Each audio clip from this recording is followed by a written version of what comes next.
My name is Emma Hartley, 35 years old, and for as long as I can remember, I've been the invisible one in the Hartley family. Not unloved, at least not in the traditional sense, but quietly pushed to the margins, where my successes were politely ignored, my opinions dismissed, and my worth measured only by how much I could support the family without taking any credit. This Christmas was supposed to be just another performance.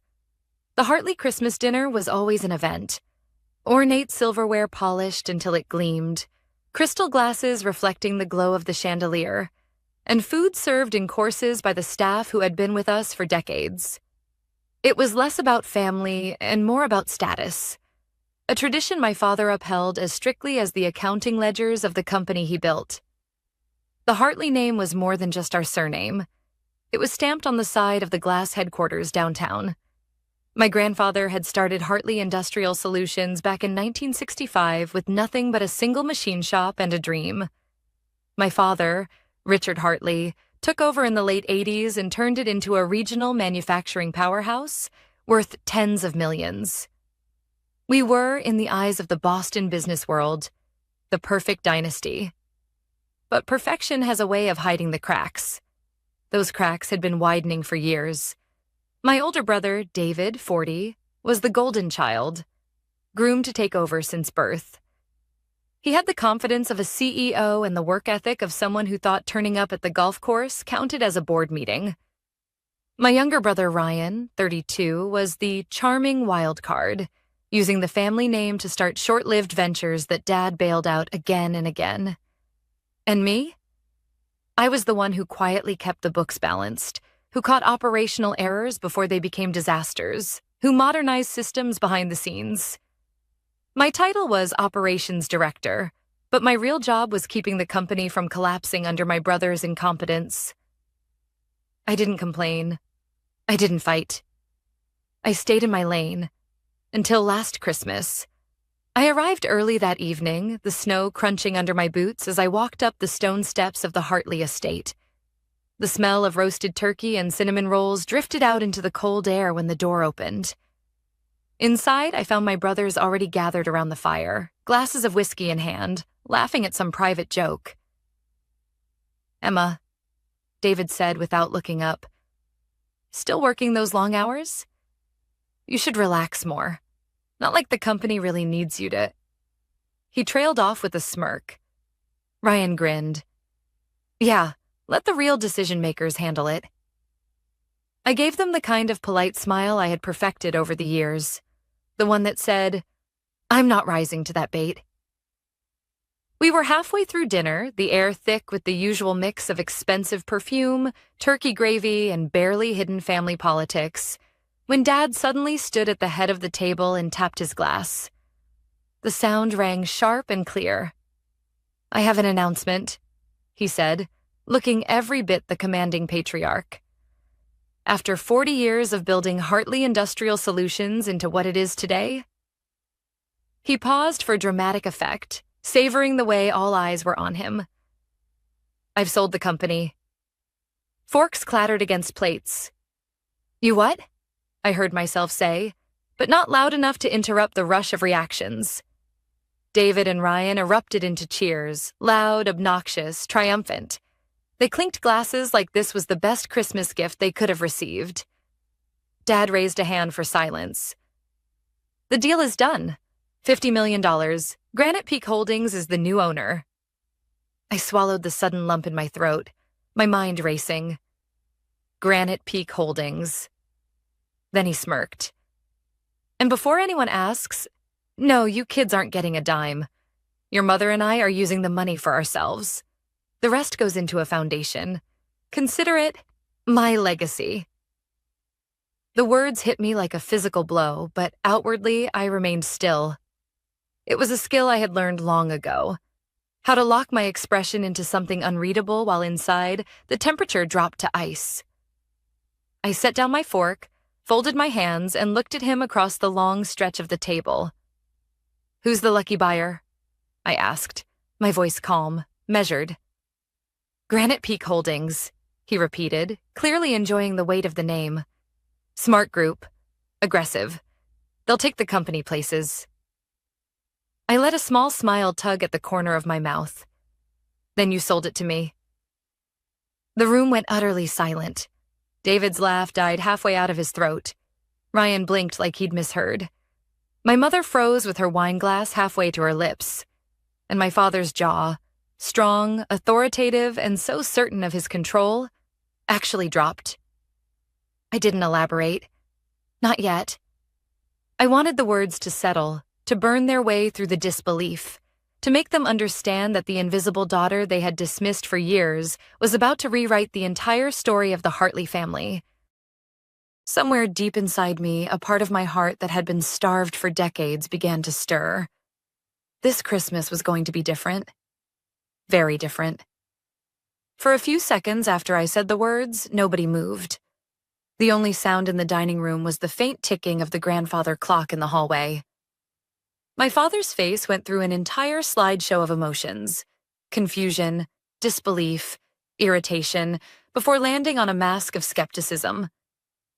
"What are you talking about, Emma?" he asked finally, his voice low, controlled, as if he was trying to keep the conversation from tipping into chaos. I leaned back slightly in my chair, keeping my tone casual as though we were discussing the weather. Exactly what I said. Granite Peak Holdings is mine. I own it. Which means... I gestured toward him with an open hand. I own Hartley Industrial Solutions now. David laughed first. A short, sharp sound, more mockery than humor. Right. And I'm the King of England. You're telling us you somehow bought Dad's company? With what? Your operations director salary? Ryan smirked, shaking his head. She's bluffing, trying to get back at you for not giving her a payout. I didn't respond to either of them. I kept my eyes locked on Dad, because I knew in that moment the only person whose reaction mattered was his. His grip on the stem of his wine glass tightened. "You expect me to believe you had $50 million lying around?" he said, voice edged with disbelief, but also, just faintly, a note of unease. I shrugged. Not lying around. I built it, over the last 10 years. And just like that, I was back in my old apartment 10 Christmases ago, the year I decided I wasn't going to keep playing by their rules. When I was 25, I'd already been working at the company for 5 years. I had ideas, real, tangible strategies for how to modernize operations, cut costs, and expand into new markets. I'd spent months putting together a detailed proposal. Dad listened for exactly 7 minutes before pushing the folder back toward me. "This is all nice theory, Emma, but we're doing fine the way we are. Let the people with real experience handle the direction of the company." He didn't mean people with real experience. He meant your brothers. That night, sitting alone in my apartment, I realized something. I could stay and keep fighting for scraps of respect, or I could step out of their shadow completely. I chose the latter. I left Hartley Industrial Solutions the following spring, officially pursuing other opportunities. My resignation barely caused a ripple in the family. David told me not to burn out in my next job. Ryan joked that I'd be back in 6 months. They didn't realize I'd already started laying the groundwork for my own company. I launched Summit Core Solutions with the $45,000 I'd scraped together in savings. At first, it was just me and a rented desk in a shared workspace. I did consulting work for mid-size manufacturers who needed operational overhauls, exactly the kind of work Hartley Industrial wouldn't let me touch. Every dollar I made went back into the business. For the first 2 years, I lived on instant noodles, took the bus instead of owning a car, and worked 16-hour days. I didn't take vacations. I didn't date. I didn't tell a single family member what I was doing. By year 3, Summit Core was turning real profit. I started hiring people who were better than me in their fields: logistics experts, supply chain strategists, efficiency engineers. We built a reputation for fixing broken systems in record time. But my real break came when a client introduced me to a small private equity group looking for operational expertise on their acquisitions. They needed someone who could step in, streamline, and maximize profitability before reselling. It was the perfect match. The group and I partnered on several deals. The profits were life-changing. Eventually, I bought out one of the founding partners and rebranded the firm as Granite Peak Holdings. We went after underperforming but fundamentally solid manufacturing companies, turning them around in 18 to 24 months. And for the last 2 years, I'd been watching Hartley Industrial Solutions like a hawk. Dad's outdated management style, David's expensive vanity projects, Ryan's constant consulting expenses. It was all eroding the company's value. I didn't have to sabotage anything. They were doing that on their own. I just had to wait until the timing was right. 6 months ago it was. Through a network of intermediaries, I made an anonymous offer. My father saw Granite Peak Holdings and dismissed it as just another faceless investment firm. He never even looked beyond the name. Until tonight. I came back to the present, my brothers still staring like they couldn't decide if I was lying or insane. My father leaned forward slightly, studying my face. "You're telling me," he said slowly, "that I've been negotiating with my own daughter for the past 6 months?" "Yes," I said, "and you accepted my offer." David scoffed. "Why would she even want it? It's a mess." I finally looked at him. "Because I know how to fix it, and because it was never yours to ruin." The words hung in the air, sharp and cold. I didn't care that their Christmas had just been ruined. Mine was just getting started. The silence didn't last. "This is a joke," David said, breaking it with a scoff that dripped condescension. "You think you can just stroll in here on Christmas and claim you own the company Dad built? You're delusional." "David," Dad's voice cut through the room like a blade. He didn't look at him, though. His eyes stayed locked on me. "Do you have proof?" I reached into my handbag and pulled out a thin leather folder. Inside were copies of the signed purchase agreements, board approvals, and transfer confirmations. I slid it across the table. "I knew you wouldn't take my word for it." Dad hesitated before opening it, scanning the top pages, his jaw tightening with each line. Ryan leaned over his shoulder, his breath smelling faintly of wine. "Granite Peak Holdings, CEO, Emma Hartley." He stumbled back slightly as if the words themselves had weight. "You hid this from us," David accused. I set my wine glass down carefully. "Yes, and I had to, because if you'd known, the deal never would have happened." "Damn right," David shot back. "You went behind your own family's back." "You mean the same family that's been telling me for years that I had no role in the real business?" I kept my tone even. "That I was too cautious, too small to think big?" Ryan opened his mouth to speak, then thought better of it. Dad closed the folder and leaned back in his chair. "Why, Emma? Why do this? You could have—" "Come to you?" I interrupted. "I did. 10 years ago. And you told me to leave the big ideas to the men in the family." He flinched, just barely, but enough for me to see it. David wasn't done. "What's the plan, then? Fire everyone? Cut costs? Sell off the assets?" I looked at him steadily. "The plan is to fix the company before it collapses completely, which, at the rate you've been draining resources, would have happened in the next 2 years. Ryan's head jerked toward me. "What are you talking about?" "Lavish expense accounts, unprofitable side projects, client relationships being neglected."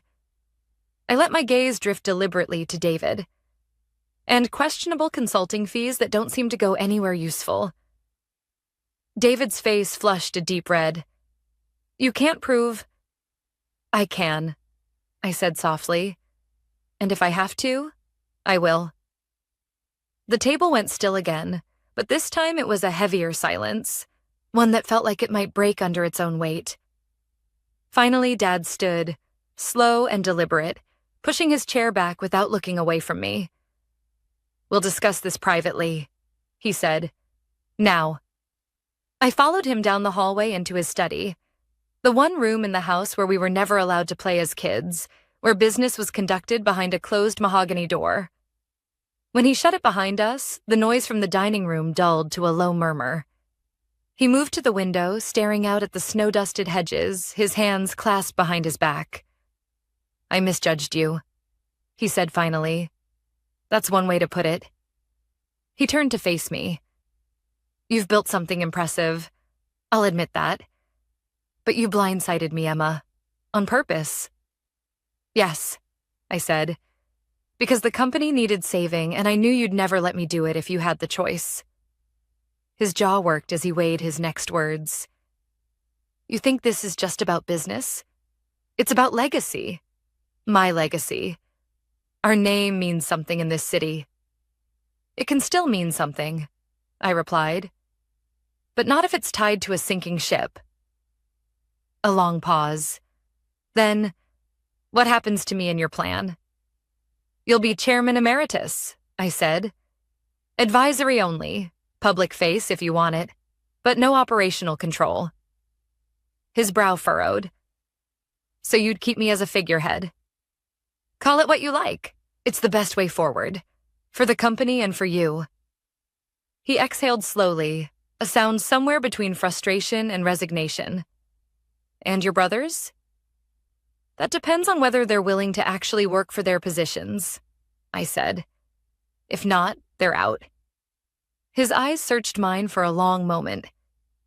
"You really think you can hold this family together after this?" I didn't look away. "That's not my job anymore, Dad. My job is to run the company, the family. That's up to all of us." Another silence. He finally nodded once, curtly. "We'll see how this plays out." When I left the study, the dining room was quieter. My brothers were speaking in low tones, my mother sipping her wine with that fixed smile she wore whenever she wanted to appear unfazed. As I passed, David shot me a glare sharp enough to cut glass. Ryan avoided my eyes entirely. The first cracks had formed, and I knew from experience, once cracks appear, the whole thing can shatter.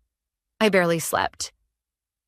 I lay awake counting the seconds between the furnace switching on and the radiator clicking, replaying every conversation from dinner as if I could edit them in hindsight. At 7:12 a.m., I gave up pretending, showered, and dressed in the only suit I'd packed, a charcoal jacket with neat shoulders and a white blouse that felt like armor. By 8:40, I was at my laptop in the breakfast nook, the house too quiet for a holiday morning. The subject line was already cued in my PR team's draft. Granite Peak Holdings completes acquisition of Hartley Industrial Solutions. The release was embargoed for 9 a.m. Eastern. 2 minutes to go, my phone buzzed with a text from Nora, Granite Peak's head of communications. Reporters are lined up. Trade press first, then local business desk. Town hall at 11, still good? Yes. We'll start on time, I typed back. At 9 o'clock on the dot, the press wire fired. My inbox became a slot machine, new emails blinking into existence, requests for comment, congratulations from old clients, calendar holds from the bank. I refreshed once, twice, then stopped. There was nothing more to push. The message was out. Behind me, someone cleared a throat. I turned to find my mother, robe cinched tight, a coffee mug in hand. She glanced at the screen, read the headline, and exhaled through her nose. "So it's official," she said. "It's official," I confirmed. "Your father is in his study," she added. "He's been there since 6. He hasn't said a word." I nodded, closed the laptop, and stood. "I have to go to the plant. 11 o'clock. She reached to straighten my collar, the way she used to when I was 10 and headed to a school presentation. "Don't let them talk over you," she murmured. "I won't," I said, and surprised us both by hugging her. The snow had turned to sleet by the time the car pulled up outside the headquarters. The glass facade reflected a gray sky and a familiar logo that would change in a matter of weeks. In the lobby, Janet, the receptionist who'd watched me grow up, rose halfway from her chair and then seemed to remember the headline. "Ms. Hartley," she said, voice uncertain. "Janet," I answered, using the same steady tone I'd used for years. "Good to see you." Her shoulders loosened a fraction. We had planned the day in blocks. At 10 o'clock, I met with the plant supervisors. 5 people who kept the place running, even when the executive suite forgot it was a factory, not a showroom. At 10:40, a quick pass with finance to confirm payroll, vendor schedules, and cash flow. At 11 o'clock sharp, the all hands. The supervisors' meeting was the first test. I walked in with 2 of my Granite Peak team, Luis, operations turnaround, and Maya, HR transitions, and without preamble said, "No jobs are being cut today." Heads lifted. Someone let out the breath they'd been holding. "There will be changes," I continued, "but they'll be based on performance and process, not politics. Safety standards will be first, then on-time delivery, then quality assurance. If we fix those, the rest follows." "Will the product lines stay?" asked Ramesh, head of machining, practical as ever. "We're pausing the boutique prototypes," I said, thinking of the expensive showpieces David had pushed for trade shows.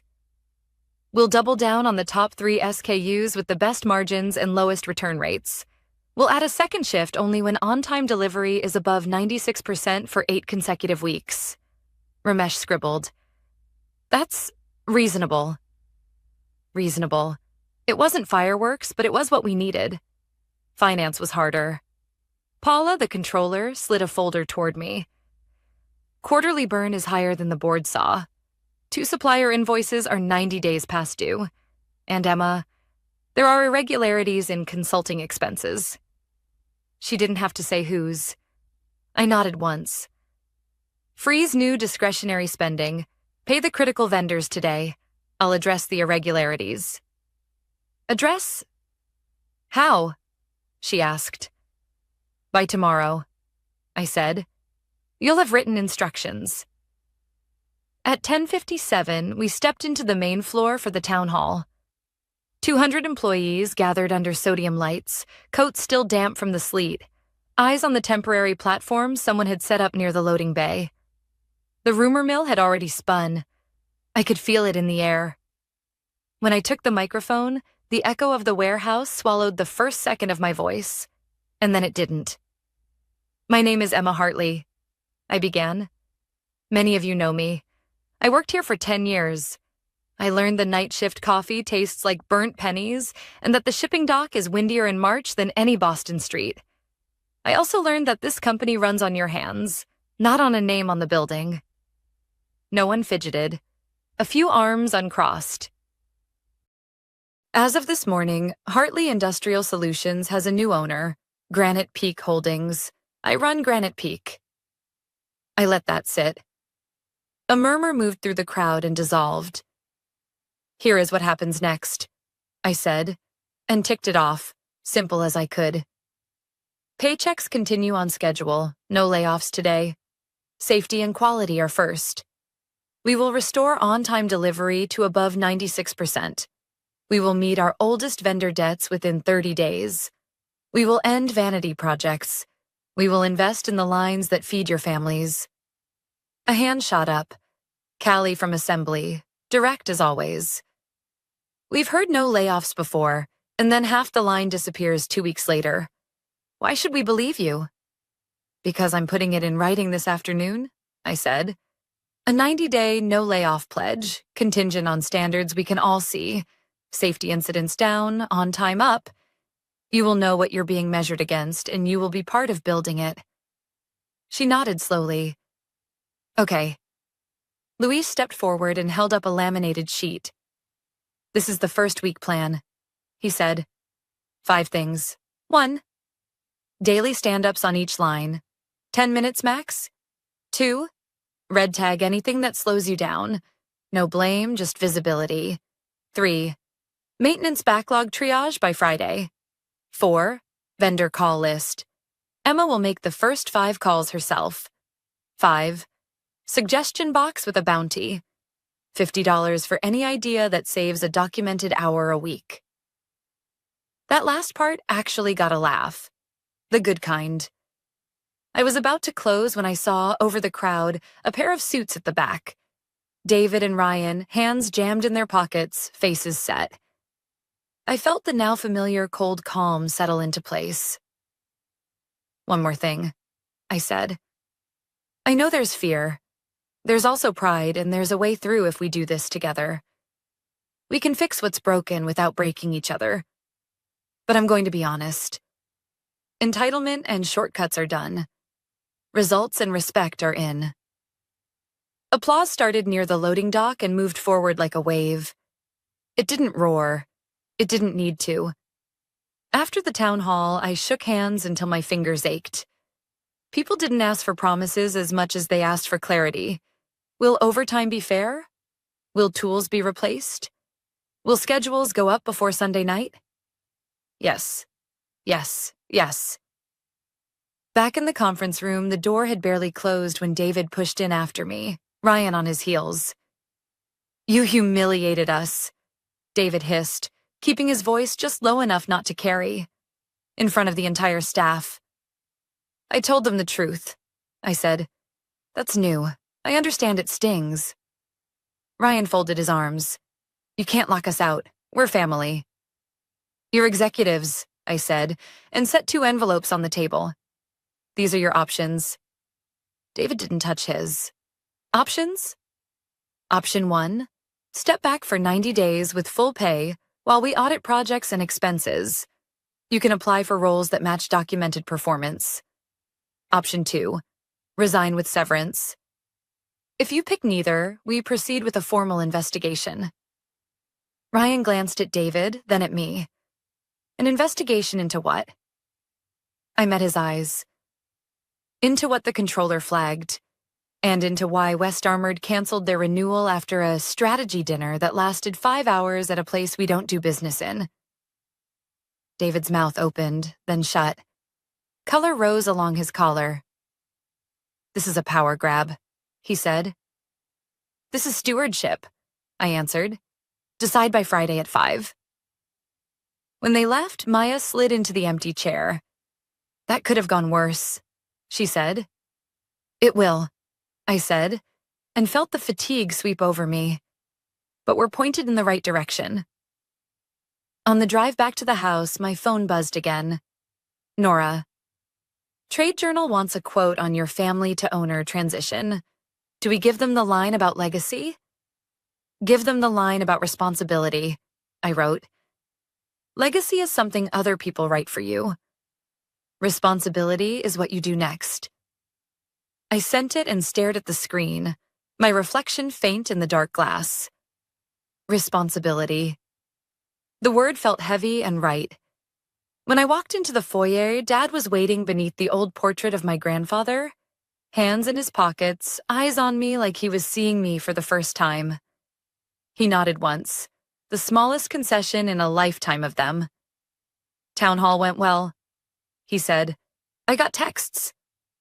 "It went honestly," I replied. He studied me for a long beat. "Chairman Emeritus," he said, as if testing the shape of it. "I'll be in at 9 tomorrow. I expect a desk." "You'll have an office," I said, and allowed myself a small, tired smile. "And a calendar invite." He almost smiled back. Almost. I climbed the stairs to my old room and sank onto the bed before I could take off my shoes. The radiator clicked, steady as a metronome. Somewhere below, cutlery rattled faintly in the kitchen, the house resettling after a long day. We had survived the announcement. The real work would start in the morning. By Thursday afternoon, the sleet had hardened into ice. The parking lot outside headquarters looked like a glass lake under the sodium lights. I'd been in back-to-back meetings since dawn. Vendor negotiations, plant walkthroughs, another tense budget review with finance. But the meeting I'd been waiting for was still ahead. At 4:45, Maya stepped into my office. "They're here," she said. I knew who she meant. David and Ryan. They came in together, shoulders squared, that familiar blend of defiance and entitlement in their posture. Both held the sealed envelopes I'd given them on Monday. David dropped his on the desk first. "We've discussed your ultimatum," he said. "We're not stepping down. We're not resigning. We'll fight you if you try to push us out." Ryan followed, his jaw tight. "And you'll lose. The employees know us. The board still has family loyalty." I leaned back, keeping my voice steady. "Then I guess we move to option 3. David snorted. There was no option 3. "There is now," I said, sliding a thin folder across the desk. "It's the result of the forensic accounting review. It covers the last 18 months. Expense reports, vendor invoices, consulting contracts." David didn't touch it. Ryan glanced down, then back up at me, his expression unreadable. "It's all legal," David said. "You won't find anything that sticks." "Then you won't mind if I forward it to the company's compliance officer, our external auditors, and—" I tapped the corner of the file. "The state's Business Crimes Division. Standard transparency." David's face flushed. Ryan's fingers tightened on the edge of the desk. "This is blackmail," David hissed. "No," I said calmly. "It's governance, the kind you never thought you'd answer to." For a long moment, no one spoke. Then Ryan stood. "Fine," he said, his voice lower. "We'll take the leave. 90 days, full pay." David whipped his head toward him. "What are you—" "It's a better fight from the outside than from a courtroom," Ryan said, not looking at him. David's protest died halfway out of his mouth. He snatched up the folder, shoved it into his briefcase, and walked out without another word. Ryan followed, pausing just long enough to say quietly, "You've made enemies today, Emma. Careful you don't become one yourself." When the door closed, I let out a breath I didn't realize I'd been holding. Maya stepped in a moment later with a small smile. "That's 2 down." "2 on ice," I corrected. "Not down." The next week was a blur of activity. We put the no layoff pledge in writing. Safety meetings started at 6:55 every morning. Clockwork. Vendors who hadn't answered my calls in years now picked up on the first ring. The maintenance backlog shrank. Employees began stopping me in the hall. Not to complain, but to offer ideas. Janet at reception suggested a shift swap board that cut absentee disruptions by half. Callie from assembly proposed a jig redesign that shaved 20 seconds off each unit build. $50 each, as promised. The more progress we made, the more I noticed something else. The looks. Some from relief. Others from quiet suspicion. A few from open resentment. Those who'd benefited from the old system's chaos. I didn't try to convert them all. Respect was earned in results, not speeches. 2 weeks later, on a crisp Friday morning, we held our first open-floor progress meeting. Safety incidents had dropped to 0. On-time delivery was at 94%, close to our target. One vendor sent coffee and pastries to the loading dock in thanks. When the meeting ended, I stayed behind on the floor, walking the lines. That's when I saw my father leaning against a pallet stack, hands in his coat pockets, watching. "You've made changes," he said. "Yes," I answered, stopping beside him. "They'll work," he added after a pause. "If you can hold the line." It was as close to approval as he'd ever given me. "Why did you sell?" I asked quietly. He was silent for a long beat. "I thought none of you had the stomach for it anymore," he said finally. "The market's harder, margins tighter. I wanted out before it ate the rest of me." "And now?" I asked. He glanced at me, a flicker of something almost like pride in his eyes. "Now I'm curious." 3 months later, Granite Peak renewed every key contract Hartley Industrial had been at risk of losing. We added a new logistics partner, cut defective returns by 40%, and finished the quarter with a profit for the first time in 2 years. David and Ryan never returned. David's consulting expenses had found their way into a quiet settlement agreement. Ryan had taken a VP position at a smaller firm in another state. On the first day of spring, I walked through the plant as the morning sun lit the steel beams above. Workers moved with a rhythm I hadn't seen in years. Not rushed, not sluggish, just steady. Janet waved from the front desk as I left. "You're early out today, Ms. Hartley." "Just Emma," I said. "And yes, it's family dinner night." At 6 o'clock, I set the table at my mother's house. Dad arrived late, coat dusted with sawdust from his new woodworking hobby. As we ate, conversation stayed light. Weather, neighbors, the Red Sox's chances this year. When dessert came, Dad lifted his glass.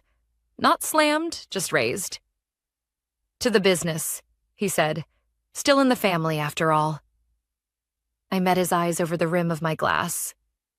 "Still in the family," I echoed. In the weeks after, I thought about that night at Christmas when he told me I'd get nothing.